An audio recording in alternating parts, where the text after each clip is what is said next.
Olá, meus amigos e minhas amigas. Estamos dando início a mais um Momento Jurídico, aquele nosso encontro semanal, onde nós, como eu digo de forma reiterada, trazemos pessoas, localizamos pessoas dentro do nosso complexo social, pessoas importantes para convidar e bater um papo conosco sobre os mais diversos assuntos. Hoje, nós estamos aqui com o Dr. Franklin Bezerra, a quem eu peço permissão para chamar de Franklin, que é um psicólogo clínico e jurídico, ele também atua na área jurídica, mestre em pesquisa e saúde, especialista em psicologia clínica, docente de semiologia dos transtornos mentais e psicologia jurídica. Ele tem um cabedal de conhecimentos importantíssimo, esse cabedal de conhecimentos, para a gente aqui, para a gente meditar sobre a saúde mental, sobre a estrutura mental da nossa sociedade. E é com ele que nós vamos hoje conversar. Meu caro Franklin, eu quero agradecer. Eu te fiz o convite. No primeiro momento, você tinha suas ocupações. E eu acho que 2 meses atrás, nós estávamos acertando e finalmente, para a satisfação minha e satisfação da casa e dos nossos telespectadores, você está conosco. Então eu quero te agradecer em nome da televisão, em meu nome próprio, em nome dos nossos telespectadores, a sua presença aqui. Eu queria já, meu caro Franklin, deixá-lo à vontade, como eu sempre faço, para você lançar uma primeira manifestação, qualquer que seja, qualquer uma que você entenda conveniente, para a gente iniciar a nossa conversa. Por favor. Olá, meu nome é Franklin Bezerra, é um prazer estar aqui, uma honra estar aqui. E a gente pode começar falando sobre a importância da psicoterapia no mundo atual. A importância das pessoas investirem no autoconhecimento para conseguirem se livrar ou trabalhar certos problemas emocionais que podem vir a se agravar. Certo. Então, a psicoterapia é importantíssima no contexto vivencial. Vamos tratar, Franklin, isso aí. Quero ouvi-lo com toda a atenção, eu e os nossos telespectadores. Mas eu quero inicialmente fazer pode fazer uma introdução, Franklin. O curso de psicologia é um curso, rigorosamente falando, um curso novo, jovem ainda. Não é? A psicologia como ciência, permita, é novo, já que ele é de 62, a regulamentação vem de 62. Então eu começo te perguntando, como é que se encontram hoje os cursos de psicologia em nosso país? Fazendo um cotejo, por exemplo, com a América do Norte, com a Europa, como é que está a formação dos nossos psicólogos? Uma análise clínica. Isso é uma pergunta difícil. Primeiro porque psicologia não é valorizado como é nos países europeus, como nos Estados Unidos, no Brasil ainda. Muita conquista tem que ser feita ainda, muita luta tem que ser feita ainda, muita discussão sobre a prática terapêutica, mas estamos caminhando. Você acha que ainda tem muito ainda para avançar? Muito. Principalmente porque a gente enfrenta um país onde a cultura é uma coisa renegada, onde cada vez mais a gente se depara com um problema sério que é a ignorância, é a problemática de não saber a importância da pesquisa no mundo psicológico. Então, o psicólogo é um cara que você está numa pesquisa constante, cotidiana. E isso é muito difícil de a gente ver no Brasil. Aproveitando já essa deixa, meu caro Franklin, aqui em nosso país, em nossa sociedade, eu diria especificamente aqui no nosso estado, as pessoas estão discutindo muito sem base, né? As pessoas estão discutindo muito sem ter conhecimento sobre aquilo que elas discutem, né? Exatamente. Eu sempre digo que o Brasil anda muito imbecilizado. Por exemplo, virou uma neura essa questão de homofobia. Qualquer coisinha é um homofóbico, qualquer coisinha é um fascista, ou seja, rótulos. E eu sei que as pessoas que estão rotulando não têm a base suficiente para lançar aqueles rótulos. Qual é a sua análise crítica sobre isso? Exatamente, penso exatamente igual. Eu acho que determinados temas, como diversidade sexual, deveriam ser discutidos por pessoas que têm um certo conhecimento científico. Porque não existem coisas no Brasil que a falta de conhecimento e a falta de diálogo permanente entre profissionais do mundo psi, não só psicológico, mas psiquiátrico também, faz com que exista uma dificuldade enorme de se saber o que está se discutindo. Então, a gente está no mundo, muito naquele mundo do achismo. Eu acho isso, acho aquilo. Isso não resolve nada. Psicologia é uma ciência e precisa ser pesquisada, precisa ser investida, precisa ser analisada para depois se dar falar sobre determinado tema. Ô, Frank, me diga uma coisa. Essa questão da homofobia, tudo é homofobia? Eu acho que existe um conceito restrito que as pessoas, então, tudo é homofóbico, quer dizer, as pessoas andam com receio hoje até de emitir uma manifestação qualquer que seja para não ser tido como homofóbico. É esse o problema. A homofobia é uma aversão generalizada à homossexualidade. Aversão generalizada. Nem todo preconceito é homofobia. Nem toda situação que é dita conflituosa é crime, deveria ser crime homofóbico. Mas como se não se sabe o que é homofobia, a dificuldade enorme é justamente essa. A dificuldade relacional, hoje em dia, cultural. E tem saída para isso, Frank? Pesquisa, estudo, conhecimento, discussão. O cidadão comum, por exemplo, como é que ele sai, como é que ele sai dessa condição terrível que é de se sentir impulsionado a discutir as coisas sem ter conhecimento? Porque ele vive num espírito de tempo que propicia isso. Eu sempre digo que, geralmente, quem discute de forma ostensiva, de forma hostil, problemas ligados a certos temas, é justamente quem não tem conhecimento nenhum sobre o tema. Então, você muitas vezes tem conhecimento, você tem vontade de esclarecer isso, mas você se sente impedido, porque você vai ter que discutir tanto, você vai ter que dar tanta viravolta em determinados temas que são fáceis de ser entendido, desde que você se autoconheça, que fica difícil até uma relação amistosa. Então, você, para evitar certos problemas, você evita certos temas. Você percebe isso, né? Percebo isso há muito tempo. E você próprio coloca em prática isso? Eu próprio coloco em prática. Quando o indivíduo quer discutir, você... Não, eu já fui mais impetuoso. Hoje em dia estou mais cansado. Estou mais cansado, inclusive, de entrar em discussão com pessoas que não sabem de nada. E o Brasil tem muito isso. Tem muito isso, né? Muito isso. Meu caro Frank, eu queria agora te fazer uma pergunta, queria lhe provocar, meu amigo. Você tem aquele elemento de informação suficiente para me esclarecer. O psicólogo, evidentemente que eu estou me referindo mais ao psicólogo na área clínica. Quais são, porque toda profissão ela exige, deixa eu ver se eu me faço ideia, ela exige que o profissional tenha predicamentos sem os quais ele será um profissional limitado. O psicólogo, quais são as virtudes que ele deve ter para que ele possa ser um profissional de alta qualificação? Porque o advogado tem que ter virtudes, o juiz tem que ter virtudes, o promotor tem que ter, o médico, o engenheiro tem que ter virtudes que se adequam à sua atividade. O psicólogo, como é que você poderia dizer para a gente? Objetivamente, o psicólogo ele precisa fazer uma psicoterapia. Todo ele, né? Todo ele. Quer dizer, não basta ele dizer, eu quero ser psicólogo, não, Não né? basta ele dizer que quer ser psicólogo, nem ele ter conhecimento teórico e técnico. Ele precisa se submeter a um processo psicoterapêutico ou psicanalítico. Só assim ele está pronto para trabalhar, para poder ajudar a analisar certos fatos sem passionalidade.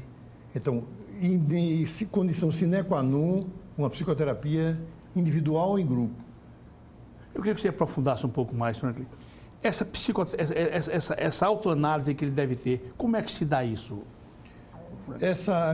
Como é a dinâmica disso? Essa análise se dá através do submetimento a um profissional de psicologia ou de psiquiatria ou de psicanálise. Né? Certo. Alguém que não seja amigo, alguém que seja um desconhecido. Não pode ser amigo, não? Não pode ser amigo, não pode ter conhecimento próximo, não pode trabalhar próximo. Tem que ser um psicólogo que more longe, ou conheça ele, ouvir dizer. Não pode ser alguém próximo demais. Pode ser por indicação? Pode ser por indicação. Indicação é diferente. Sim. Mas ser próximo é problemático porque compromete a honestidade e a dignidade do todo o processo. E a atuação do próprio elemento que vai fazer a psicanálise, que vai ser o sujeito ativo no trabalho de psicanálise. É o profissional psicanalista. Certo. Você procura o psicanalista vai fazer um processo semelhante ao psicoterapêutico. Certo. Agora, tem que ser uma pessoa distante, tem que ser uma pessoa distante de você, tem que ser uma pessoa que não pode ser seu amigo, não pode ser funcionário no mesmo lugar que você trabalhe. Certo. E você vai entrar em contato com você mesmo. Só você descobrindo você mesmo, quem é, suas capacidades, suas limitações. Ele vai induzindo você a isso, é isso? Ele vai facilitando o entendimento. Mas ele está ali ao lado e acompanhando. Está acompanhando. O meu caro Franklin, vou pegar só desse esquema da psicanálise, por exemplo. Eu conheço pessoas que têm um medo terrível de perder um ente querido. Isso, eu sei que isso incomoda, entendeu? Isso pode ser superado via psicanálise? Isso pode ser superado via psicoterapia comum. Ele vai descobrindo o processo, o que representa esse medo de perder aquela pessoa. Porque tudo está conectado, tudo está interligado, só que de forma enigmática. Aí está aí a facilitação de um psicólogo, de um psicanalista, para propiciar a você condições de chegar a esse entendimento. Certo. Então, só retornando, o psicólogo, para entrar no mercado, ele tem que ter passado por um processo de autoanálise. Ele deve e tem. Ele deve e tem que passar por um processo psicoterapêutico, ou comum ou psicanalítico. E se ele não fizer isso? Se ele não fizer, ele não está preparado. Ele pode até atuar no mercado. Ele pode até atuar como muitos atuam, mas não está preparado para trabalhar com esses problemas, essas limitações, essas faltas de capacidade, de potencialidade intrínseca. Então, existe todo um ser humano, existe limite do ser humano. Existem momentos que o indivíduo está mais frágil, mais forte. Então, isso aí, o cara conhece isso através do processo individual, psicoterapêutico. Processo individual, né? Psicoterapia individual. Franklin, diga uma coisa, existem pessoas que suportam... Eu vou falar com a minha linguagem, certo, né? E, evidentemente, que o ilustre amigo vai fazer a adequação. Eu, como um espectador à distância, às vezes eu fico olhando assim, me parece que pessoas de um maior acervo cultural se ressente pessoa que tenha uma maior base cultural, me parece que ela se ressente mais dos fenômenos sociais do que um indivíduo mais pobre em termos de acervo cultural. Ou seja, um indivíduo mais lapidado culturalmente, ele está mais suscetível de se comover com certas situações do meio social do que o indivíduo mais pobre. Isso é verdade? Cultura não é a mesma coisa de humanidade. Porque, repare, eu não me lembro. Vamos pegar um exemplo, né? Um pedinte, ele fica depressivo? Existem muitos que ficam e morrem. Nunca ouvi falar disso. Existem muitos pobres que adoecem e morrem sem serem tratados. Com depressão? A depressão é uma problemática que atinge qualquer ser humano de qualquer condição social, econômica, financeira e cultural e religiosa. Mas eu vou melhorar a pergunta. O limiar para ingressar numa depressão no indivíduo mais pobre não é um limiar mais baixo, vamos chamar objetivamente, porque talvez ele tenha muito mais problemas do que um indivíduo com uma condição mais mediana. Você entendeu a pergunta, né? Entendi. Talvez ele tenha muito mais problemas e que esse problema da depressão esteja incluído nesse meio e produza sintomatologias diversas. Então, por exemplo, a depressão fica junto de uma doença conversiva, de uma problemática que a mente criou e o corpo recebeu através desse processo estressante. É uma vida de muita carência. Então, a depressão se mistura com essa carência.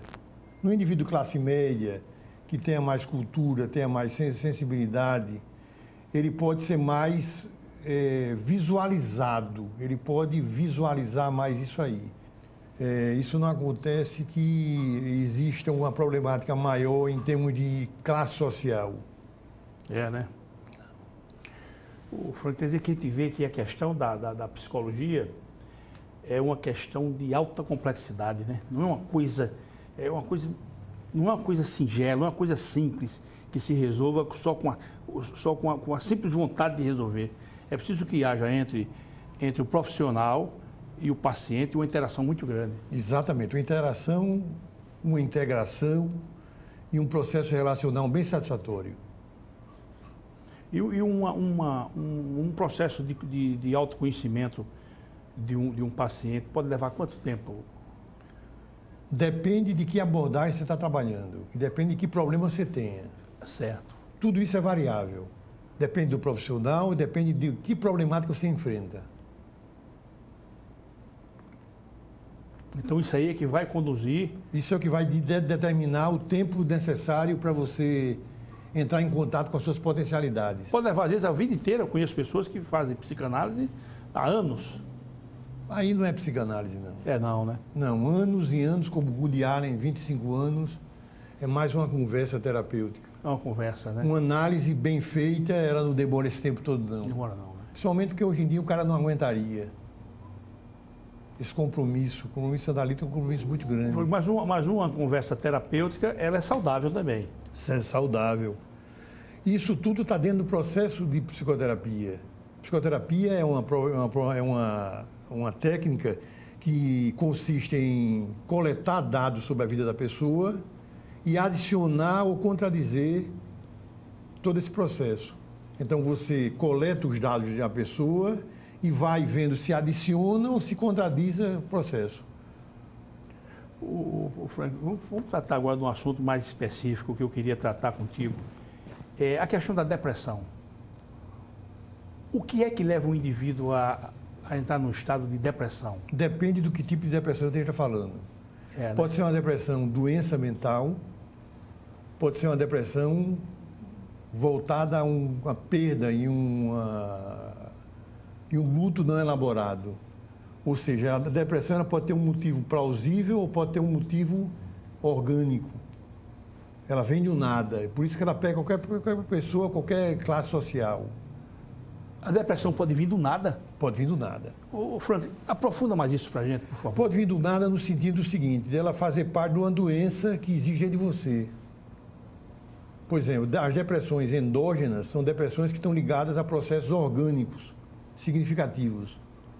Então, esses processos orgânicos significativos, eles levam o indivíduo a um sofrimento absurdo. E esse sofrimento vai levar eles a sofrerem muito mais que outras pessoas. Né? É. A depressão ela pode, inclusive, levar o indivíduo à autoexterminação. Ao suicídio. Todos os quadros de depressão, Frank, não perca esse raciocínio, eles são quadros reversíveis?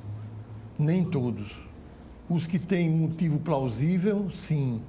Os que têm motivo oculto ou endógeno são difíceis.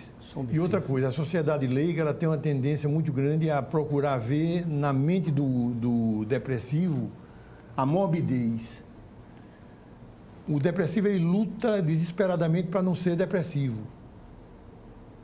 Então, enquanto ele está rindo, ele está sorrindo, ele está brincando, ele pode estar extremamente depressivo, mas está lutando. Quando a face mórbida exterioriza-se, talvez não tenha mais tempo de nada. Ele terá uma beira do suicídio. E aí, qual é a posição do profissional que está acompanhando? Aí o profissional tem que haver um trabalho integrado, psicologia e psiquiatria, para que essa pessoa seja medicada urgentemente, para sair desse quadro. Então, existe medicação que tira ele desse quadro? Existe medicação que, dependendo do nível de comprometimento depressivo, esse cara vai ser tirado do quadro e vai começar a melhorar. Ou então vai normalizar, aos poucos, esse processo todo de sofrimento psíquico. Frank, a eletroconvulsoterapia, o eletrochoque, tem sentido ainda hoje? A eletroconvulsoterapia ficou muito marginalizado. ficou muito voltado à tortura. Existem alguns psiquiatras que acreditam que determinados quadros de esquizofrenia, depressão profunda, só sejam revertidos através do processo eletroconvulsoterapeuta. Mas existe toda uma polêmica em relação a isso, porque foi muito mal usado. Hoje em dia, o ideal é que se aprimore meios novos, que se valorize CAPS, NAPS, discussão de psicoterapia de grupo, psicoterapia operativa. Existem outras formas de se trabalhar a maioria dos casos. Agora, existe uma minoria que o indivíduo chega a não remir sintomas, não melhorar, e eles, alguns médicos, sugerem a eletroconvulsoterapia. Qual é o limite? Você falou aí a psiquiatria, etc. Existe um limite? Eu sei que é uma zona cinzenta entre a psicologia e a psiquiatria.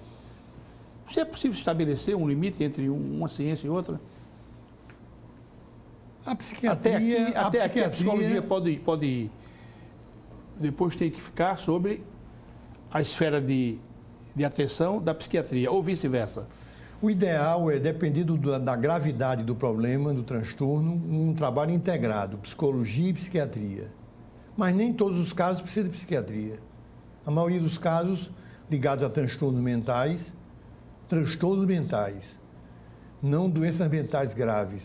Doenças mentais graves... Tipo esquizofrenia, né? Esquizofrenia, PMD, paranoia. Certo. Esses problemas exigem um tratamento bem integrado e bem medicamentoso. Mas se for um tratamento ligado a transtorno neurótico, uma psicoterapia vai dar muito bem. Tá, tranquilamente, né? Dá. Meu caro Franco, vamos fazer uma pausa e nós retornamos com outros assuntos que nós temos aqui. Certo. Para levar ao conhecimento dos nossos telespectadores. Certo. Meus amigos e minhas amigas, não saiam porque nós voltamos já. Muito obrigado.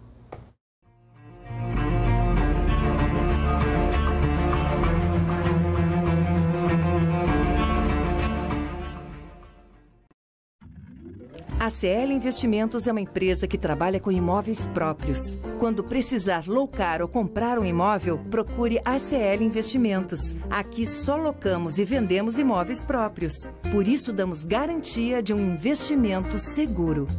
ACL Investimentos, Rua Durval Guimarães, Edifício Leonardo da Vinci, Ponta Verde. Fone 3327-3911.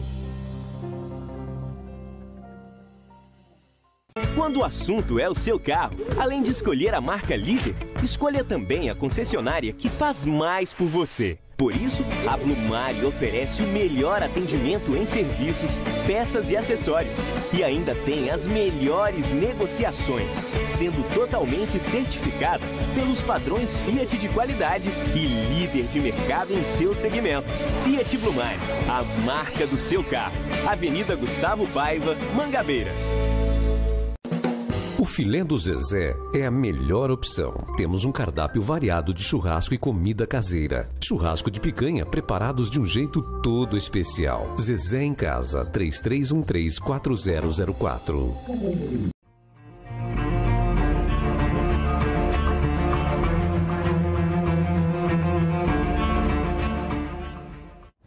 Olá, meus amigos e minhas amigas. Estamos retornando aqui com o nosso caríssimo Franklin Bezerra, eminente profissional da psicologia aqui em nosso estado, e que está trazendo para a gente grandes informações a respeito da dinâmica do profissional da psicologia. Meu caro Franco, eu queria iniciar lhe provocando sobre uma temática que me preocupa sempre. No curso de Direito, nós já estamos vendo isso com um número enorme de faculdades, uma avalanche de profissionais sendo jogados no mercado e dando como resultado, evidentemente, uma certa depressão, essa que é a expressão, para a elevação da atividade. Na psicologia acontece isso, Você acha que o mercado de trabalho, vamos ficar circunscrito aqui às Alagoas, você acha que o mercado de trabalho absorve o número de psicólogos que estão sendo lançados no mercado? Você já fez uma reflexão sobre isso? Os bons profissionais sempre vão ter uma chance. Agora, é preciso saber se o indivíduo teve condições de fazer uma boa formação. Agora, o mercado de trabalho está ruim para várias profissões. Várias profissões. Quer dizer, está frágil. E um deles, acho que é a psicologia. Porque existe uma procura muito grande, você vê, tem várias faculdades de psicologia. E é um curso de longa duração. Longa duração, mas o indivíduo deve se preocupar que só o diploma não adianta em psicologia. Independente da área que você escolha, o importante é você investir nessa área. Como eu investi em clínica a vida inteira, como eu investi em jurídica a vida inteira, como profissionais que estão num mercado com maior sucesso. Então, o importante é você deixar de ser mais um. Você lutar para alcançar um objetivo maior, que é vencer da profissão, independente do mercado. Mas o mercado está fraco para muitas profissões. Você fala que ele é se voltar de forma veemente, no sentido de procurar ser um bom profissional. Se preparar, fazer uma boa psicoterapia, participar de eventos. Acompanhar, né? Acompanhar a formação. Frank, aqui passou um grande jurista aqui, batendo papo conosco. Ele usou uma expressão que eu tenho sempre, eu assimilei e tenho usado essa expressão em diversas circunstâncias. Vontade sincera. Eu acho que isso cabe também para o psicólogo alcançar, ou chamar assim, um lugar ao sol. É ele ter vontade sincera de chegar lá, né? Exatamente. Eu acho que vontade sincera se adapta a qualquer profissão. Qualquer profissão, exatamente. Seria uma forma de você investir e descobrir potencialidades que vão fazer com que você alcance o sucesso, o mérito, né? O êxito. Isso está correto. E o sucesso é uma coisa tão boa. O insucesso leva o indivíduo à depressão também. Exatamente. Não é? Você já deve ter algum caso de que o indivíduo ficou depressivo. Depressão é uma problemática tão grande que muitas vezes o sucesso leva você à depressão. O sucesso. O sucesso também leva o indivíduo à depressão. Se você estiver dentro de uma personalidade que se chama de arruinados pelo êxito, quando você chegar onde você sempre desejou, você adoece. Você tem uma ideia de quanto conhecimento precisa ter sobre a natureza humana, comportamento humano, para se trabalhar com psicologia. Quer dizer, o insucesso leva à depressão, como também o êxito leva à depressão. Exatamente. Em algumas personalidades, o sucesso é algo como se não fosse merecido. Então, eu tenho que pagar um preço por isso. E isso até inconscientemente? Inconscientemente, isso sempre inconscientemente. Sempre inconscientemente, né? Ô, Frank, me diga uma coisa, você falou aí numa expressão transtorno mental. Como é que se pode conceituar transtorno mental? Como é que se pode conceituar? Todos nós temos transtornos mentais? Todos nós temos traços de transtorno mental. Veja só, existe uma diferença entre estrutura e traço. Traço é a presença de certas características de transtorno mental, mas que vivem em harmonia uns com os outros. Estrutura é a doença, que pode ser uma doença psicótica, doença mental grave, ou uma doença neurótica, problema psíquico que pode não ser tão grave. Então, tratamento para psicoterapia, tratamento psicoterapêutico para transtorno neurótico é psicoterapia mesmo. E tratamento para doente mental é psiquiatria mais psicologia. Ô, Frank, você disse que todos nós temos traços... Traços de doença mental. Doença mental. Até aqueles monges beneditinos, tapistas dos pés descalços. Todos nós temos traços que muitas vezes não são conhecidos. Não chegam a aflorar isso? Não chegam a aflorar. Ah, certo. Mas não deixa de existir. Se você investigar profundamente, você vai descobrir na psicoterapia ou na psicanálise esses traços. Agora, quando eles estão harmonizados, quando eles não incapacitam você, quando eles não promovem uma distorção no comportamento ou na ruptura com a realidade, você está pronto para conviver socialmente. Quando isso começa a ser afetado, incapacitando você, aí você precisa de um processo terapêutico ou psiquiátrico. Certo. O conceito de de transtorno mental, qual seria, então, para os nossos telespectadores? Vamos pensar o seguinte, doença mental grave é sinônimo de psicose. Seria um transtorno mental grave. Transtorno psíquico ou psicológico pode ser traços de personalidade não harmônicos. Então, por exemplo, existem problemas com pânico, transtorno de pânico, transtorno obsessivo compulsivo, transtorno de ansiedade generalizada, depressão reativa. Tudo isso é transtorno psíquico, que pode ser bem trabalhado psicologicamente. Ah, tem a saída heróica apenas com o tratamento... Com a psicoterapia. Com a psicoterapia. Frank, me diga uma coisa, nós estamos vendo aqui e acolá, acontecimentos gravíssimos envolvendo, né, mulheres. Eu queria daqui a pouco tratar desse assunto com você e vai para a psicologia criminal, não é verdade? Aí eu te pergunto o seguinte, é fácil você identificar no meio social um psicopata? Porque dizem assim, rapaz, ele é um psicopata. Ele é um psicopata, e vem aquela história do leigo. O leigo se arvora do direito de dizer, fulano tal é um psicopata. O que é um psicopata? É fácil identificar um psicopata no meio social? Não é fácil, porque eles são verdadeiros camaleões. Agora, você pense o seguinte, alguém que tenha extremada insensibilidade, naturalização da violência e falta de consideração e empatia com o ser humano, esse cara já é um psicopata. Insensibilidade, naturalização da violência e falta de empatia. São as três características como semelhante, né? Como semelhante. Ô, Frank, me desculpe se eu estiver fazendo uma pergunta bizarra. Um indivíduo que maltrata um animal sem demonstrar sensibilidade, isso não está classificado como... Não é um indício de que é um psicopata, não? Hipoteticamente, sim.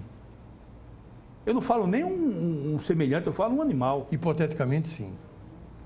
Já é o caso de isolar ele? Não, hipoteticamente de trabalhar ele. Trabalhar. Eu digo isolar ele dentro do complexo e botar para trabalhar ele. Trabalhar, analisar e ver por que esse comportamento, o que é que leva a esse comportamento. Se uma doença mental grave ou se um processo psicopático. Porque psicopatia não é doença mental. É problemática de caráter. A psicopatia não é doença mental? Não é doença mental. Mas as pessoas falam como doença mental. É um psicopata. Não, mas não é. Esse cara tem que ser internado, é um psicopata. É, mas porque na nossa lei eles entram num processo semi-imputabilidade. Ah, certo. Então você deu as características, né? Falta de empatia, falta de sensibilidade, descortesia constante com o próximo. Insensibilidade, naturalização da violência e falta de empatia com as pessoas, falta de humanidade, já é uma problemática bem psicopática. Embora ele possa ser um indivíduo graduado socialmente. Eles geralmente são pessoas bem-sucedidas. As profissões de mais sucesso recheada deles. Sim. E o quadro que envolve uma psicopatia, ele pode ser regressivo? Não. Uma vez psicopata, eternamente psicopata.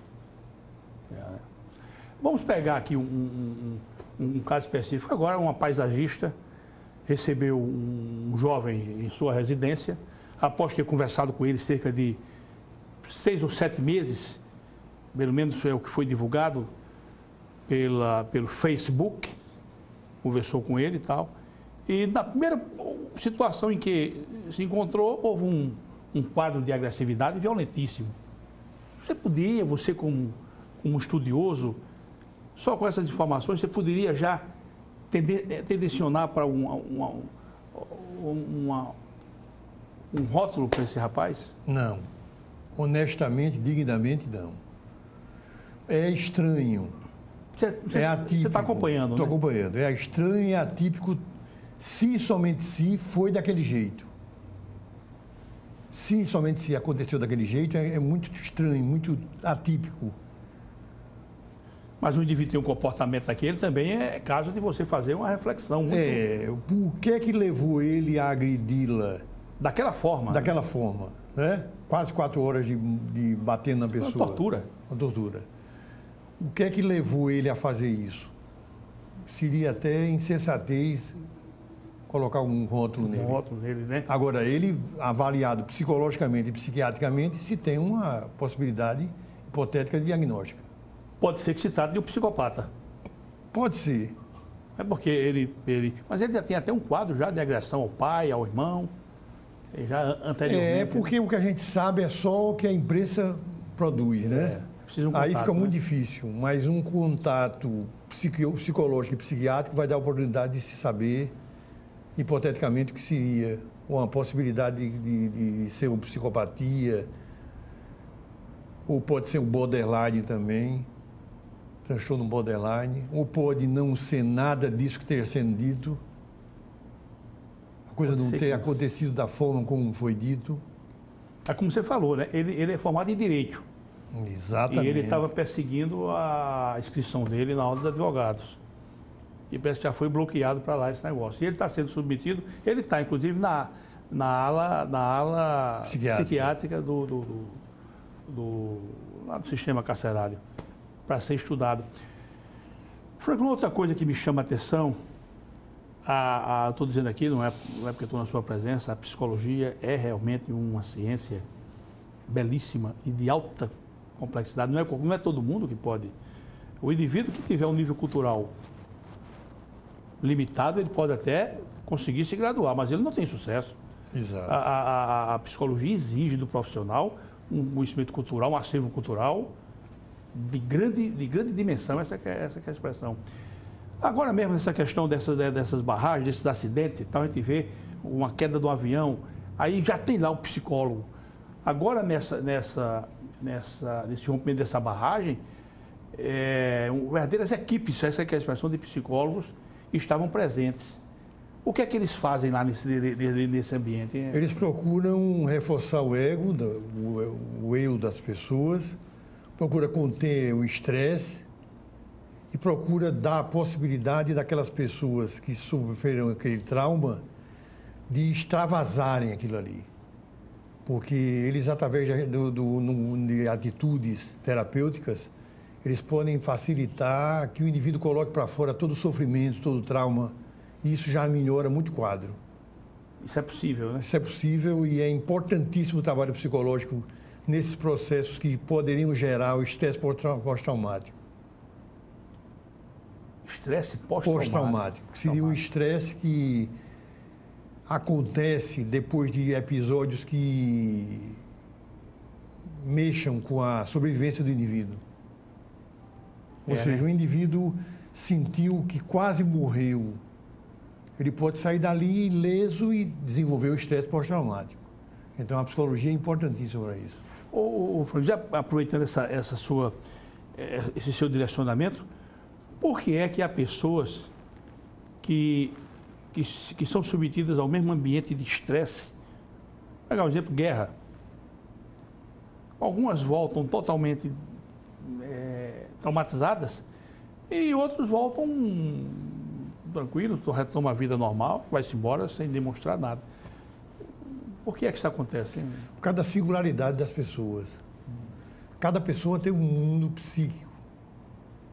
Cada pessoa tem condições de desenvolver mecanismos defensivos que podem protegê-la em determinada situação de conflito. Isso é genético?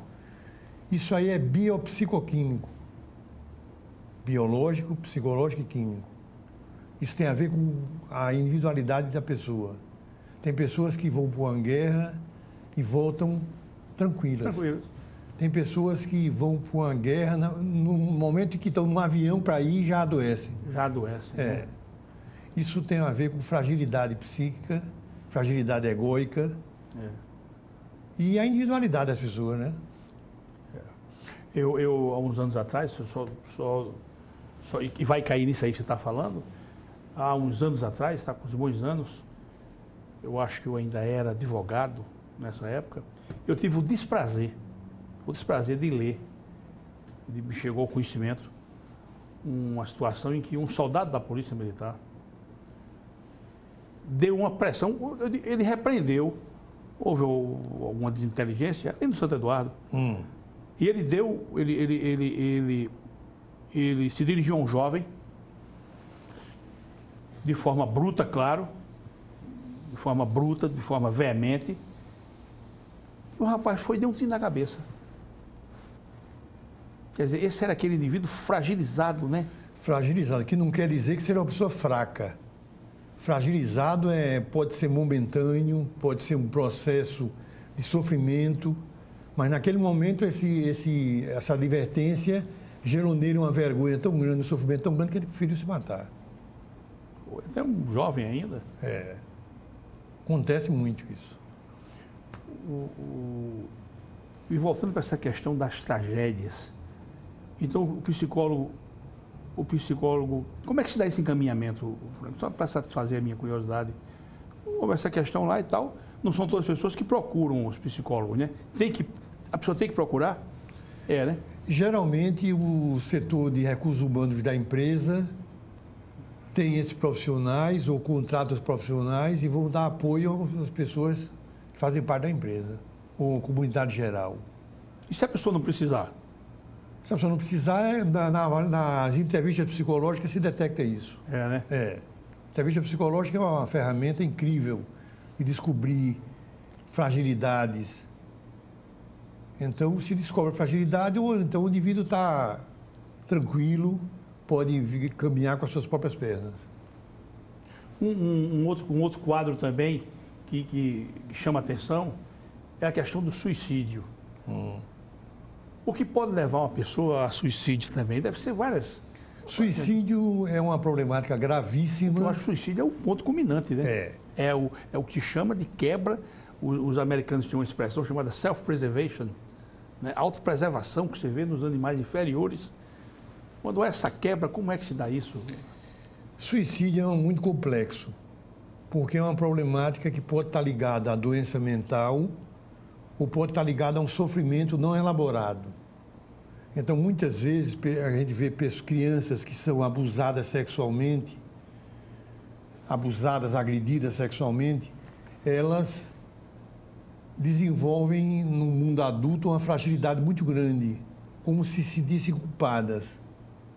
Nesse sentir culpadas, elas muitas vezes se levam ao cometer o suicídio. Ou pode o suicídio estar ligado a uma doença mental grave. O suicídio é uma coisa muito séria e precisa ser visto com seriedade. O pedido de socorro de alguém geralmente não é visto de forma séria. As pessoas, você tem tudo. Muitas vezes você tem tudo, mas você não tem o mais importante, que é esse desejo de continuar vivo. E é isso que precisa do apoio. O suicida dá sinais de que ele vai, regra geral, ou apenas em alguns casos? Depende, cada caso é um caso. Se for uma depressão que leva ao suicídio melancólica, é uma depressão gravíssima, o indivíduo vai se deixando morrer até um momento final. Se for um suicídio narcisista, como chamam, é um suicídio que se dá da pessoa passou a vida inteira dizendo que ia se matar. Eu vou me matar, breve eu vou me matar. E as pessoas, tudo brincando. E ela muitas vezes chega um momento final e dá cabo da própria vida. Então, o suicídio é uma coisa complexa. Mas ele pode dar sinais. Ele pode dar sinais. Sinalizar. É o pedido de ajuda dele. Pois é, você falou aí o pedido de ajuda. Ele pede ajuda e no momento da ajuda deve ser considerado, valorizado e trabalhado, psicologicamente e psiquiatricamente. Mas o pedido de ajuda dele não é verbal, me ajude, não. É por... mudanças de comportamento. De comportamento, né? Ou verbal. Ou verbal acompanhado de mudanças de comportamento. Ele pode dizer, me ajude? Ele pode dizer, muitas vezes ele diz várias vezes no dia, não é ouvido. Ou não existe pessoas que tenham sensibilidade para ouvi-lo. Para ouvi-lo, né? Existe uma obra, não sei se você conhece, eu adquiri essa obra em Lisboa, chamou a atenção, achei interessante, é de um grande psiquiatra português, faleceu na década de 40 ainda, mas ele é conhecido como o precursor da psiquiatria em Portugal. Mas ele teve grande sucesso na França também. Ele é o precursor, pelo menos, dos hospitais psiquiátricos e da formação dos psiquiatras. Chama-se Sobral Cid. A obra dele chama-se A Vida Psíquica dos Esquizofrênicos.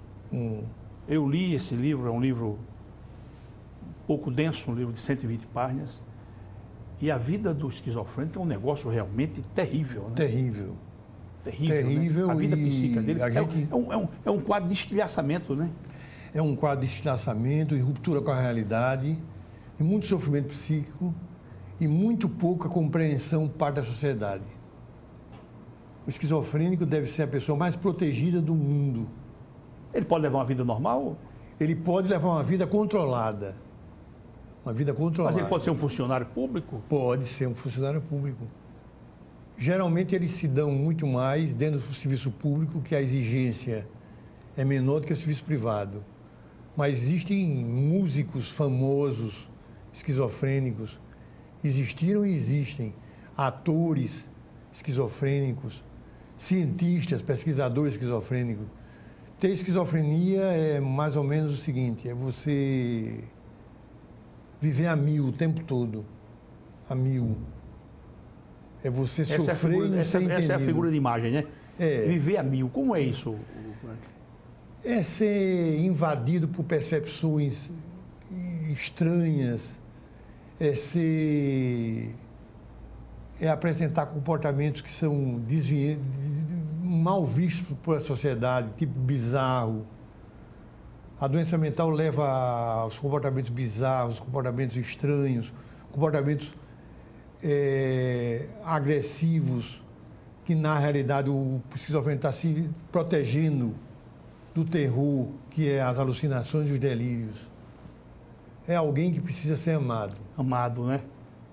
Agora, isso não tem cura, né? Não tem cura. Não tem cura. Mas tem um tratamento, que é o tratamento psicológico psiquiátrico, onde existe um controle medicamentoso e, na maior parte das vezes, você consegue viver bem com a família. E consegue viver bem no meio social também? No meio social também. Com as suas estranhezas, com as suas esquisitices. Mas quem não tem esquisitice, quem não tem estranheza? Claro, aí caímos naquela sua informação que nós temos traços, né? Exatamente. Traços, né? Frank, me diga uma coisa. Quando o indivíduo vai... Eu vou pegar como exemplo aqui uma classe profissional que é submetida a estresse constante, que é o soldado da nossa gloriosa Polícia Militar. Vamos pegar um exemplo. É possível, numa entrevista, ele fez o concurso, passou, ele vai ser entrevistado. Ele deve ser, pelo menos, entrevistado por um psicólogo ou um psiquiatra. Você vai melhorar isso para a gente. É possível detectar um quadro de esquizofrenia, um quadro esquizofreniforme nele numa entrevista? É possível isso? É possível você detectar traços de doença mental. Ou, se ele tiver em surto, as características completas da doença mental. Né? Existem testes psicológicos, são ferramentas de investigação psicológica, que, junto com uma boa entrevista, já dão a oportunidade de você ter uma visão mais global da personalidade do indivíduo. Agora, uma entrevista eu acho muito pouco. Você acha, o ideal seria 2 entrevistas, submetimento a testes de personalidade, até pela exigência do cargo. Do cargo, exatamente. Do cargo. É um cargo muito estressante, você convive com um caos todo dia, 24 horas por dia, e se você não for bem amparado e a família for bem amparada, você tende a sofrer psicamente mais que outras pessoas. Né? E a tendência maior é a fragilização psicológica, né? A nossa sociedade, o nosso meio social, o Brasil é um país, desde que eu me entendo de gente, é um país cheio de altos e baixos. É um país que eu chamo de convulsivo. Existem assuntos que vêm sendo debatidos desde que eu era criança. E aquilo, a pobreza, a miséria, a falta de educação, a falta de assistência médica, etc., etc., carência, isso é uma coisa constante no nosso país. Você acha que uma sociedade, nesse padrão, nessa dinâmica, deixa as pessoas muito suscetíveis de desenvolver doença mental? Pergunta genial. Deixa mesmo. Fragiliza mesmo. A sociedade que nós vivemos é uma sociedade muito injusta, muito cheia de problemas, muito cheia de expectativas, de cobrança. A gente vive uma desigualdade muito grande, uma desesperança muito grande. Isso tudo propicia a um comportamento excessivo que pode levar a desencadeamento de doenças mentais. Isso é uma coisa corretíssima. E aí, alguma coisa o que fazer? Ou seja... Educação sensibilidade, políticas públicas que visem melhorar a saúde mental das pessoas. E para isso a psicologia precisa ser hipervalorizada. Hipervalorizada. Hipervalorizada, como a psiquiatria e como a psicanálise. Mas um país carente como o nosso é complicado, né? É complicado, é por isso que a gente vive esse caos. Mas investir na comunidade psi é importantíssimo. Porque a comunidade psi ela tem condições de facilitar a melhoria do nosso povo. Melhoria psíquica, que é a mais importante. Você acha que todo mundo deveria fazer, deixa eu colocar melhor, você acha que, rigorosamente seria todo mundo, mas pelo menos, como não pode ser todo mundo, as pessoas mais esclarecidas deveriam se deixar abordar por um psicólogo? Você entendeu o que outra dizer, pergunta né? muito importante. Veja só, a resposta é o seguinte. Psicoterapia tem que ser uma coisa que você deseje. Espontânea, né? Espontânea. Você não pode ir porque papai quer, porque mamãe quer, porque minha esposa quer, porque meu marido quer. Se você sentir a necessidade, não deixe para amanhã. Faça hoje.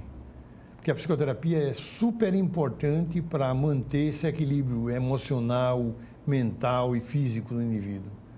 Não que todo mundo precisasse fazer psicoterapia, mas quem precisa deve fazer. Porque quem precisa é quem acha que precisa, quem acredita que precisa. Para não ser uma coisa muito exigente. Aí vai se deparar com o narcisismo das pessoas. Eu não preciso de terapia. Quem geralmente diz isso é quem mais precisa. Quem diz isso é quem mais precisa? Mais precisa. É incrível, mas quem geralmente não precisa nem fala sobre isso, nem conhece sobre isso. Quem mais fala, eu tenho uma estrutura ótima, eu me entendo, me conheço, é quem geralmente tem mais problemas de adaptação, relacionamento interpessoal, sintomatização. Franco, os planos de saúde cobrem uma psicoterapia? Os planos de saúde, o SUS cobre isso? É do seu conhecimento? Não como deveria ser. Mas há previsão? Há esperança. Né? A fé, a oração. Mas a coisa no Brasil não funciona dessa forma, não. Porque não existe o entendimento de que isso é importantíssimo no Brasil. Porque saúde mental é a maior riqueza que a gente tem. Sem dúvida.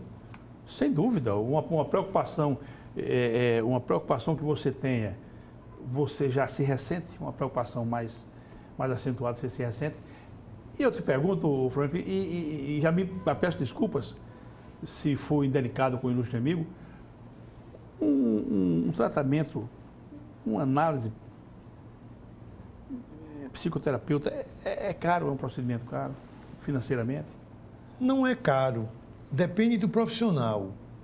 Existem profissionais que têm uma capacidade maior, já têm um nome na praça e estipulam um preço mais justo. Geralmente, psicoterapia é uma coisa cara porque não existe... Eu estou dizendo caro não pelo valor. Eu estou dizendo caro em relação ao poder aquisitivo, porque é como você falou, se o indivíduo não tiver mentalmente estruturado, nada tem sentido. Nada tem sentido. A nível de Brasil, uma sessão terapêutica ainda é muito caro para o brasileiro. Agora, um profissional precisa se valorizar. Claro. O profissional precisa encontrar um meio termo que dê para sobreviver, pelo menos. Então, quanto mais o país investe, mais possibilidade a gente tem de dar isso de forma mais justa para as pessoas. O nosso diretor já fez sinal que nós estamos nos aproximando do final, mas eu quero ainda te provocar.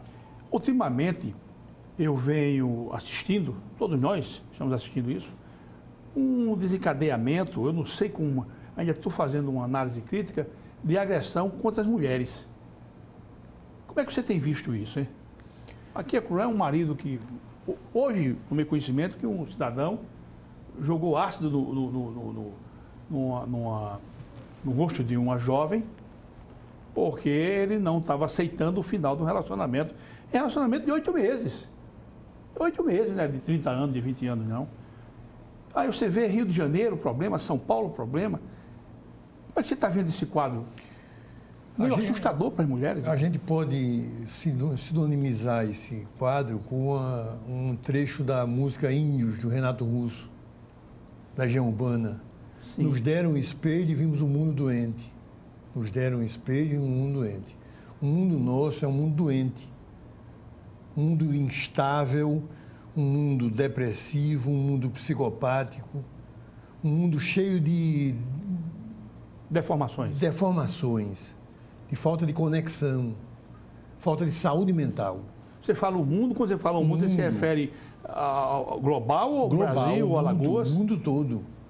Só que existem países onde a agressão é de outro tipo, a violência é de outro tipo. Mas o Brasil é um país que está vivendo uma situação de muito conflito, essa polarização, isso causa muito conflito. E dentro do ser humano brasileiro já existe um machismo. Por que a mulher é a vítima? Tá, me permita ser um pouco grosseiro. Porque a vítima não é um cavalo, não é um outro homem, é a mulher. Tem alguma explicativa para isso? O cavalo não é agredido o tempo todo, o cachorro é agredido o tempo todo, o gato é agredido o tempo todo. Por que a mulher? Porque muitas vezes existem homens que não gostam de mulheres. Pelo amor de Deus. Polêmico, sem serem homossexuais. Sem serem homossexuais. Mas existem...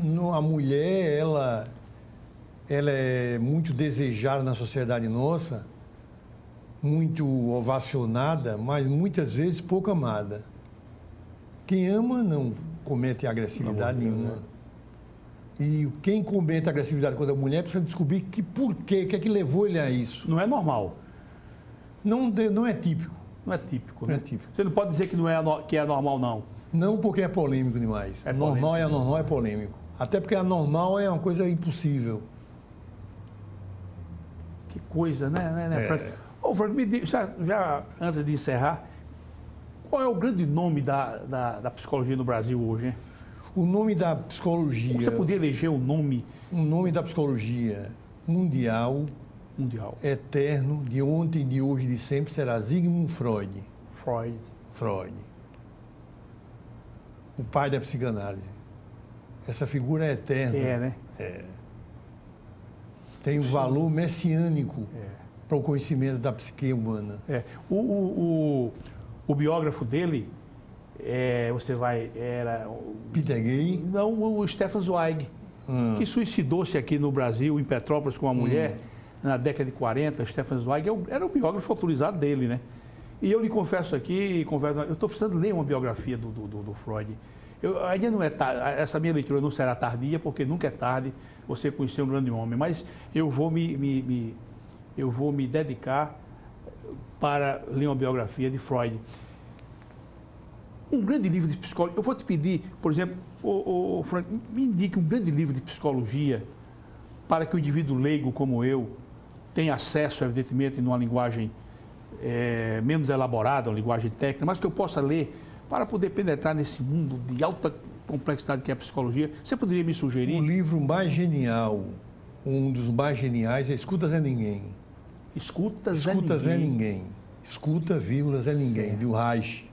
William Reich. Esse livro é vendido aqui no Brasil? É vendido, fininho, acessível, está até disponibilizado na internet. Ele é fino? Quantas?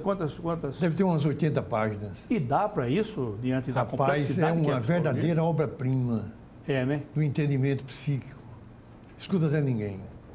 Eu vou ler esse livro. Vai ler e vai gostar, a gente vai comentar sobre ele. Eu vou ler esse livro e vou comentar contigo.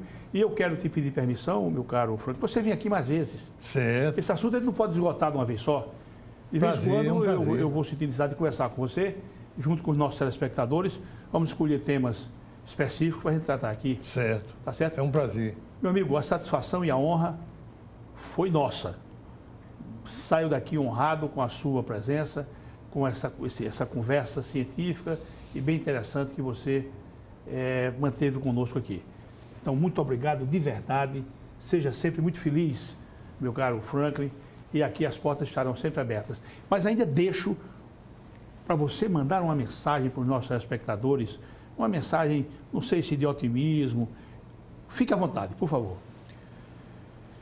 O que eu posso deixar para a sociedade é o seguinte: invista no processo de autoconhecimento. Invista numa psicoterapia, faça com que ela lhe propicie um autoconhecimento maior, porque autoconhecimento é saúde física, mental e espiritual. Então, a palavra de ordem é autoconhecimento. Autoconhecimento. Maravilha. Meus caros telespectadores, agradeço essa honrosa audiência, esse acompanhamento aqui hoje com o nosso Franklin Bezerra, e até o nosso próximo encontro, se Deus quiser. Tchau.